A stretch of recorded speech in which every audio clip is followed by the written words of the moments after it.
With a busy schedule and hectic work life, going to the gym every day can be a challenge. However, working on your core strength isn't something that's limited just to a gym. It is possible to strengthen your back and your core with the practice of yoga. By practicing yoga, you can tone the abdomen and strengthen the core. The use of forward folding positions, handstands, and inverted poses increase flexibility, stability, and endurance. Today I'm going to be showing you a couple of yoga poses which help you strengthen the core. If you're new to yoga, don't worry, these postures are extremely easy.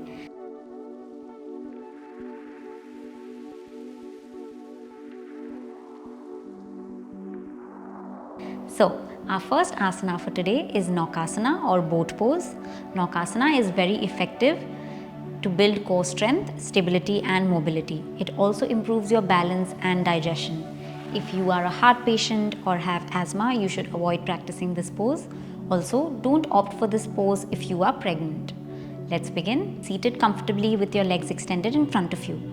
From here, you're just going to make sure that your spine and head are lifted upwards. You're going to draw one knee in towards the chest and then the other, grabbing both your palms on top of your knees, or maybe even extend your arms with your palms facing up. Slightly leaning back, keep the core engaged and stay here for about 10 to 15 seconds. As you hold this pose, keep drawing deep breaths in. Make sure to engage your abdomen muscles. You can hold this posture for about 10 to 20 seconds. Release, catch your breath, and repeat about 2 more times. Our next pose is Vasisthasana or side plank. This pose not only strengthens the arms but also works on your deep core muscles. It improves your body balance as well.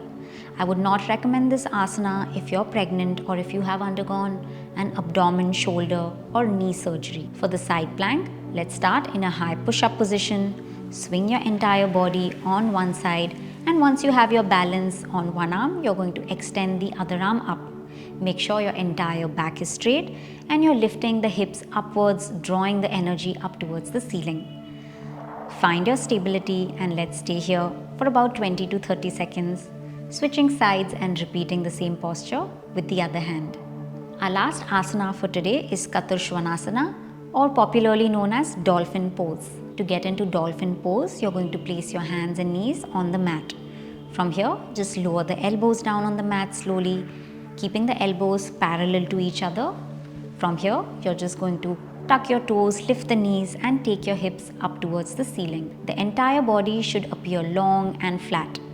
Hold this position for about 15 to 30 seconds and release.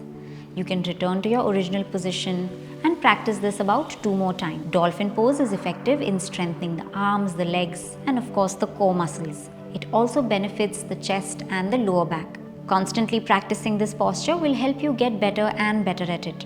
If you have recently had a surgery on your arms, shoulders, or back, please avoid performing the Dolphin Plank. I hope these asanas are easy for you and will help you strengthen your core muscles.